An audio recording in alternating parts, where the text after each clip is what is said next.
大家好，欢迎来到 Money Dog Eric。今天的市场情绪非常复杂，你打开账户会发现道指又创新高了，纳指在那边抹眼泪，科技股有的飞天，有的躺平，有的跌到怀疑人生，加密货币又上演了跳楼惊魂。而木头姐在所有人恐惧的时候，居然冲进去扫了35万多股的 Circle。那这一幕我只能说一句，市场永远不会无聊，只会越来越戏剧化。哦，对了，如果你喜欢我们的节目，记得点个赞。当然，如果你是第一次来到我们的频道，也欢迎订阅。好啦，我们准备开始。那要理解今天整个市场的情绪起伏，必须从政府停摆说起了。这一次的停摆真的长得离谱，是美国历史上最长的一次。从10月1号开始，一直拖到了现在，影响范围从商业贷款到国家公园，从航班运营到经济数据发布，所有能被卡住的东西全被卡住了。也因为政府关门，所有关键数据全部断档。你没有 CPI， 没有就业报告，没有 PCE， 没有零售销售，甚至连最基础的周度失业救济申请数据都没有人发。负责统计数据的部门员工全部被迫休假。没有人干活，自然就没有数据，这就是美联储为什么突然失明的核心原因。但是就在大家以为停摆还要再拖几周的时候，今天华尔街收到了一条重磅消息，美国众议院以222比209的票数正式通过法案，要把政府重新开起来，一直运作到明年1月底。也就是说，史上最长停摆要结束了。这项法案之前在参议院已经通过，60票对40票，现在只差特朗普签字了。这个意味着政府终于要开始干活了，拖欠工资的联邦员工终于可以拿到补发的薪水，因为停摆被迫取消的航班有望开始恢复，延迟发放的美国食品援助计划 SNAP 食品补助也会重新发到低收入家庭手上了。那么 Stifel 的首席经济学家 Lindsay 在投票前就说过，重新开放政府将缓解大量已经积累的经济问题，航班取消会减少，休假员工可以拿到薪水，食品补助会重新发放。听起来是件好事，对不对？但是真正的麻烦现在才开始，因为虽然政府要重新开门，但是本来应该在过去40多天内发布的经济数据依旧存在一个非常棘手的问题，他们可能永远不会发布。白宫新闻秘书 Caroline 今天直接说，10月的 CPI 和就业数据可能根本不会发布。这个声明让整个市场瞬间炸锅。为什么？因为没有 CPI， 没有就业报告，美联储会怎么样？没错，继续蒙着眼睛走路。那么 Stifel 的首席经济学家 Lindsay 进一步补充到，最新的失业救济申请 CPI、PPI、零售销售很可能都不会按时发布。9月份的非农数据，原定10月3日发布的那一份，在停摆结束后也至少要再1周才能产出，其他数据要2到3周才能慢慢补回来。换句话说，政府开门不代表数据马上回来，数据恢复是一个缓慢、延迟、混乱的过程。这就是今天市场为什么突然全面避险的原因。你想象一下，美联储要判断通胀、就业、经济动能，但是手里没有数据，你知道方向吗？不知道。你敢加速吗？当然也不敢。所以美联储官员才说了那句非常经典的话，当你在雾中驾驶，你就会减速。这句话让市场从确定性降息变成了我们好像又不确定了。于是降息预期从 91% 直接掉到 65%， 利率端一变，全市场开始重新定价风险。然后你再看另一份机构报告，更夸张。国会预算办公室 CBO 上个月说，如果停摆持续6周，到2026年，美国经济可能损失110亿美元。BMO 的预测也很刺激，如果停摆持续超过4个半星期，美国第4季度 GDP 几乎要停摆式增长，也就是从之前预测的 1% 增速直接掉到接近0。这是什么？这个就是宏观黑天鹅，而且是那种从天上掉下来砸得你猝不及防的黑天鹅。所以今天的市场其实就是一条简单的连锁反应，政府停摆让所有关键经济数据都断了，所以美联储瞬间看不见方向，自然不敢降息，降息预期一掉，市场的锚点就没有了。同时资金开始避险，科技股先被抛，价值股冲出来护盘，而风险最高的加密货币就成了今天跌得最惨的那一块。整个行情其实就这么一条链，清晰直接也非常典型。那么你接下来看到的每一个板块，每一只股票的波动都来自这一条因果链。在这种物种行情里面，3大指数的表现出现了非常明显的分化。道琼斯指数大涨，涨了 0.7%， 还直接创下历史新高，来到了 48,254 点。纳斯达克则是下跌了 0.3% 左右。标普500小幅上涨，大概为 0.06%。你会发现一个很有意思的画面，越稳健越保守的股票涨得越好，而创新越高估值的股票反而被卖。为什么？因为道指里那些公司就像爸妈那一辈最靠谱的亲戚，比如说联合健康、美国通运、高盛、摩根大通、可口可乐。那这组公司有什么特点？现金流稳定，不依赖未来愿景，不怕利率变化。所以在今天这种不确定性爆表的环境下面，市场最自然的选择就是找个看起来稳当的地方躲一下。于是你看到了联合健康涨了 3.6% 左右，高盛涨了 3.5%， 盘中甚至创下了历史新高。而再看科技股那边，亚马逊跌了快 2%，苹果跌了 0.65%， 科技股为什么比传统价值股更容易跌？因为他们的估值里面有很大一部分是未来的预期，未来一模糊，利率一上升，贴现率一变，估值立刻缩水。所以今天的市场不是说科技股不行了，而是市场在重新定价科技股的风险。那么如果你今天只看科技股的涨跌幅，你会觉得这个板块乱得不可理喻。自动驾驶突然爆了，特斯拉发布重大激励，英伟达意外的稳，苹果、亚马逊却在跌 ，Circle 崩得很惨，木头姐却大举买入。这些表面上都像毫无关联的事件，但是其实它们背后有一条共同的逻辑：科技板块今天正在进行洗牌，谁能跑赢未来，谁就被买；谁依赖估值，谁就被抛。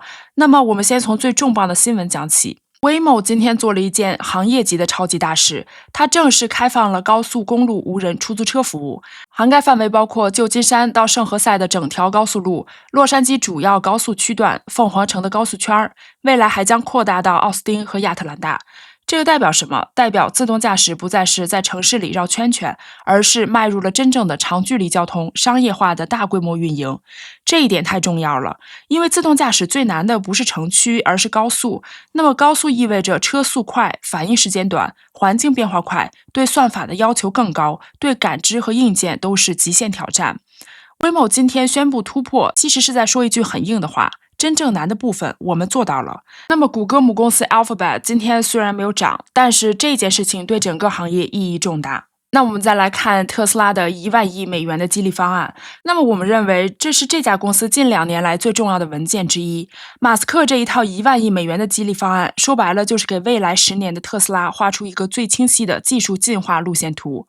他把12个关键任务写得明明白白，每完成一个，马斯克就能解锁一部分奖励。比如说，特斯拉的市值必须跨过几个重要阶段，只要冲上去就能够解锁对应的一档激励。公司的人工智能项目也需要不断达到能力上的突破，比如说模型的算力、系统的智能化水平，甚至 AI 在制造环节的实际落地都必须达到既定里程碑。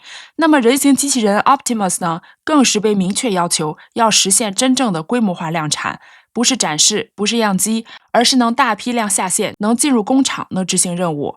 FSD 自动化驾驶也被写进了考核里面，要从现在的辅助驾驶升级到更高等级，真正做到能在城市和高速场景广泛商业化部署。而且连关键硬件的迭代速度、新平台的上线、AI 服务器、下一代车载计算架构的推进都被塞进了这份计划。最后，特斯拉还把数据中心的建设摆在了核心位置，未来的训练、推理、机器人都要有足够的算力支撑，这些都算马斯克的绩效。所以你看，这12个条目几乎覆盖了特斯拉未来10年所有重要的方向，从车到自动驾驶，到机器人，到 AI， 到硬件，到数据中心。那么我们能很明显的感觉到，特斯拉已经不是要做更好的车厂，而是要把自己彻底推向 AI 加自动驾驶加机器人加算力基建的这个全新的世界。我们再说英伟达，今天它涨了大概 0.3%。你要知道，现在是风险厌恶日，那么科技股很多都是跌得乱七八糟的。英伟达为什么能够在这种情况下还这么稳？是因为英伟达在整个 AI 时代的位置，像极了2000年互联网时代的基础电力公司。你想要训练模型，就要用它的芯片；你想要做推理服务，就要用它的 GPU；你想要开数据中心，就要用它的生态；你想要做 AI 芯片，那么也要从它那里买软件站和工具链。那英伟达的高估值当然是一种压力，但是现实是市场知道没有它，整个 AI 行业就会直接死机，所以它现在涨也是合理的。到目前为止，科技板块已经很清晰地分成了3类。第一类是 Waymo、特斯拉这种未来10年超级故事型的公司，他们今天有重大利好，却被短期情绪压着，但是基本盘非常强。第二类呢，就是英伟达这种地位稳固、无可替代、抗风险能力强的核心科技公司。第三类就是依赖估值、利率敏感度高的公司，像苹果、亚马逊，今天的表现一般。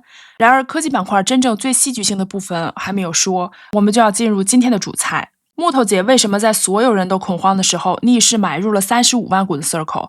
你可能会问，为什么说它是今天的主菜？其实原因很简单，前面那三大阵营是对整个科技板块做结构性分类，但木头姐买入 Circle 这件事是市场情绪翻译不出来，数据解释不了，却能够深度影响未来资金方向的事件级信号。而我们做复盘最应该盯的往往就是这种有人在下重注的瞬间。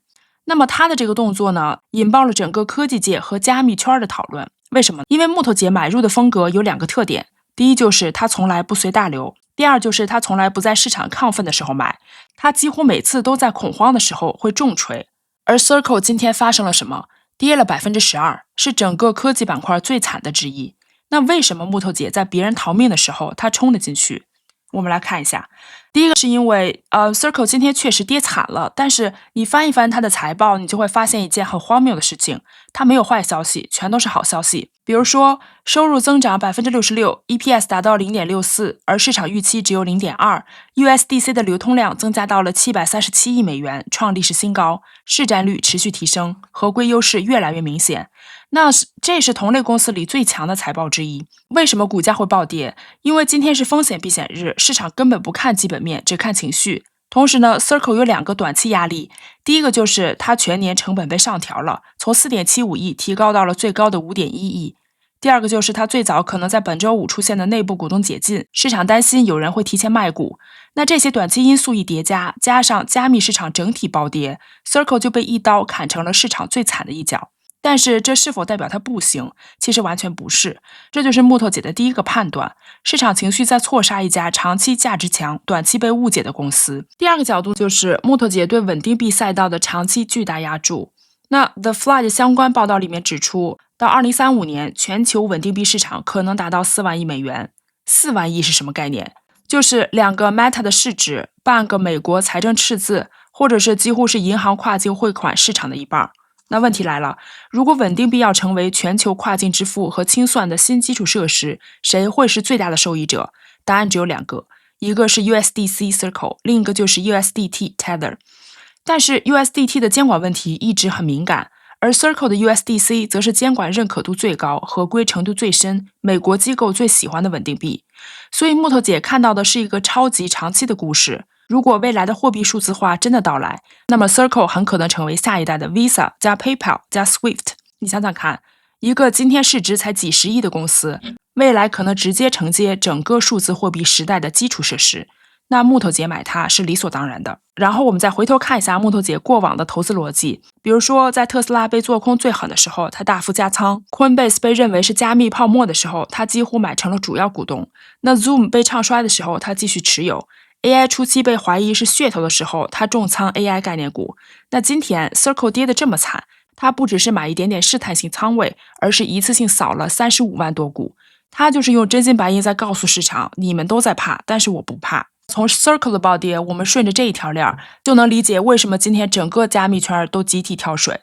今天的加密行情只有2个字：惨烈。我们可以看到，比特币在10月12号跌破了 10.2 万美元，以太坊也跌到了3400美元左右。Solana 和 SRP 等主流币全线下挫。ETF 方面出现了非常夸张的数据，比特币现货 ETF 单日流出超过18亿美元，这个表示机构在撤退，散户在恐慌，市场在去杠杆。同时 Coinbase Premium 长期为负，意思就是美国投资者在净卖出而不是买入。加密货币是全市场里对利率最敏感的资产，在今天这种降息预期突然不稳的环境下，它自然是跌得最狠的一类。然后你看到矿企像 Bitfarms、Bitdeer、Cipher 等等跌 5% 到 10%， 完全正常。那加密今天是被整个宏观情绪踩踏的结果。所以现在我们把所有故事串起来看，今天的市场其实是一条清晰的因果链，看起来很乱，但是逻辑非常简单。先是宏观层面出现了不确定性，市场为了自保就开始重新定价风险，风险一旦被重新定价，科技板块立刻分化，有基本面的还能扛住，靠估值的就开始掉队了。而风险最高、最吃情绪的加密货币，自然就成了被砸得最狠的那一块。所以说，与其纠结今天涨了多少、跌了多少，不如想一个更重要的问题：谁会在未来10年继续往上走？好了，今天的复盘就到这里。市场短期很吵，但是长期永远讲逻辑。如果你喜欢今天这期视频，不要忘了点赞、订阅频道。好了，这里是 Money Doc Eric，我们下期再见。